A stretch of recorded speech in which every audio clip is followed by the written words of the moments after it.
Israel और फिलिस्तीन का विवाद सदियों पुराना है। इसके रिश्ते में इतनी खटास है कि दोनों देश एक दूसरे को अपना दुश्मन मानते हैं। दोनों देशों के बीच ये लड़ाइयाँ अक्सर होती रहती हैं। इसमें भारी तादाद में दोनों देशों के बेगुनाह लोग मारे जाते हैं। चलिए आपको बताते हैं कि इजराइल और फिलिस्तीन के बीच इतनी कड़वाहट क्यों है और क्यों दोनों देश एक दूसरे के खून के प्यासे हैं। अगर आप चैनल पर नए हैं तो वीडियो शुरू करने से पहले फैक्ट्स कैप्सूल को ज़रूर सब्सक्राइब कर लें और बेल आइकन को प्रेस कर लें, जिससे अगली वीडियो आपको सबसे पहले मिल सके। इजराइल फिलिस्तीन के झगड़े को समझने के लिए सबसे पहले हम आपको उसका नक्शा दिखाते हैं। नक्शे में ग्रे कलर वाला पूरा इजराइल है, जबकि ग्रीन कलर वाला हिस्सा फिलिस्तीनियों के पास है। नक्शा देखकर साफ पता चलता है कि अभी फिलिस्तीन दो हिस्सों में बटा हुआ है।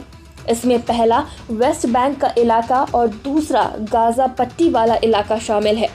अब एक नज़र इजराइल और फिलिस्तीन के इतिहास पर डालते हैं।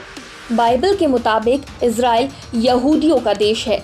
यही वजह है कि पूरी दुनिया की यहूदी इस देश को अपना घर समझते हैं। वहीं फिलिस्तीन का दावा है कि वो हमेशा से यहाँ के मूल निवासी रहे हैं, इसलिए ये जगह उनकी होनी चाहिए। इतिहास के पन्नों को पलटने के बाद पता चलता है कि 72 ईसा पूर्व में रोमन साम्राज्य ने इस इलाके पर आक्रमण किया था। इस दौरान उसने इस इलाके को अपने कब्जे में ले लिया था। इसके बाद भारी तादाद में यहूदी यहाँ से निकलकर दुनिया के अलग अलग देशों में चले गए। इसकी सबसे बड़ी संख्या में यूरोप और अमेरिका जाकर बस गई। यहूदियों पर असली मुसीबत तब आई जब उसके संप्रदाय के लोग दुनिया भर में अफवाह फैलाने लगे। कहा जाने लगा कि ये एक धोखेबाज कौम है। ऐसे में कई देशों ने यहूदियों को अपनी पहचान सार्वजनिक करने की घोषणा कर दी। यूरोपीय देशों में सेना में भर्ती हुए यहूदियों को अपने ड्रेस पर एक अलग तरह का बिल्ला लगाना पड़ता था। ऐसा ना करने पर उनके खिलाफ कानूनी कार्यवाही की जाती थी।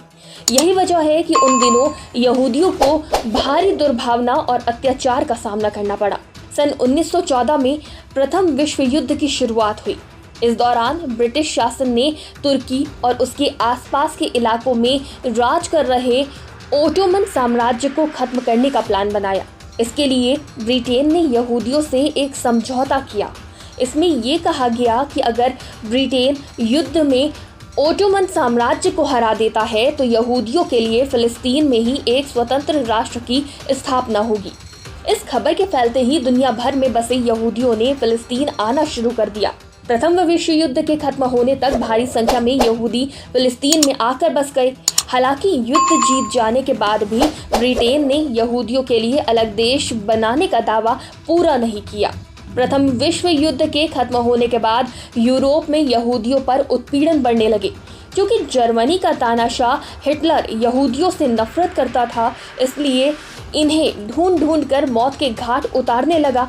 लिहाजा दुनिया भर में बचे खुचे यहूदी भी जान बचाकर फिलिस्तीन भाग गए। इलाके में यहूदियों की बढ़ती आबादी को देखकर फिलिस्तीनियों को अपने भविष्य की चिंता सताने लगी। यही वजह इजराइल और फिलिस्तीन के बीच विवाद का कारण बनी। 1939 में द्वितीय विश्व युद्ध के खत्म होने के बाद फिलिस्तीन और यहूदियों में टकराव बढ़ने लगे। ऐसे में वहां शासन कर रहा ब्रिटेन दोनों गुटों को काबू कर पाने में असफल होने लगा। लिहाजा ब्रिटेन ने इस मामले को संयुक्त राष्ट्र संघ को सौंप दिया और खुद फिलिस्तीन छोड़कर चले गए। यूएन में 29 नवंबर 1947 को यहूदी और अरब देशों के बीच बंटवारा कर दिया। साथ ही 3 यरूशलेम को 3 धर्मों का पवित्र स्थल होने के चलते अंतर्राष्ट्रीय शहर घोषित कर दिया गया। इसके बाद यहूदियों ने इस फैसले को मानते हुए 14 मई 1948 को इजराइल देश की स्थापना की। हालांकि मुस्लिम देशों ने इस फैसले को एक तरफा बताते हुए इसे मानने से इनकार कर दिया। इजराइल को बने साल भर भी नहीं हुआ था कि 1948 के अंत तक सीरिया, लीबिया, इराक, यमन और सऊदी अरब ने इस पर हमला बोल दिया।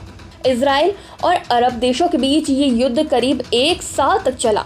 युद्ध की समाप्ति के बाद इजराइल और जॉर्डन के बीच सीमा का निर्धारण हुआ।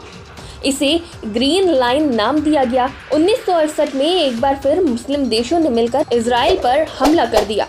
ये युद्ध महज 6 दिनों में ही खत्म हो गया था। इसमें भी इजराइल की जीत हुई थी। इस दौरान वेस्ट बैंक, पूर्वी यरूशलेम और गाजा के कई इलाकों को इजराइल ने अपने कब्जे में लिया था। वहीं 1973 में मिस्र और सीरिया ने भी जमीन कब्जे के खिलाफ इजराइल पर हमला किया था। इस बार अमेरिका की मदद से इजराइल ने इस युद्ध को सकुशल जीत लिया। आज़ादी के बाद से ही इजराइल ने अपनी शिक्षा और टेक्नोलॉजी को मजबूत करना शुरू कर दिया था, जबकि फिलिस्तीन ने इस पर कभी ध्यान नहीं दिया। यही वजह रही कि फिलिस्तीन ने जितनी बार इजराइल पर हमले किए उसे हार का सामना करना पड़ा और हर बार अपनी ज़मीन गंवानी पड़ी। मौजूदा समय में हालात ये है कि फिलिस्तीन विश्व में नक्शे से गायब होने की कगार पर है। दोस्तों, ये जानकारी आपको कैसी लगी हमें कमेंट बॉक्स में ज़रूर बताएं, और अगर आपने चैनल को अब तक सब्सक्राइब नहीं किया है तो ज़रूर कर लें, क्योंकि आगे भी हम ऐसी ही रोचक और दिलचस्प वीडियो आपके लिए लाते रहेंगे। जय हिंद।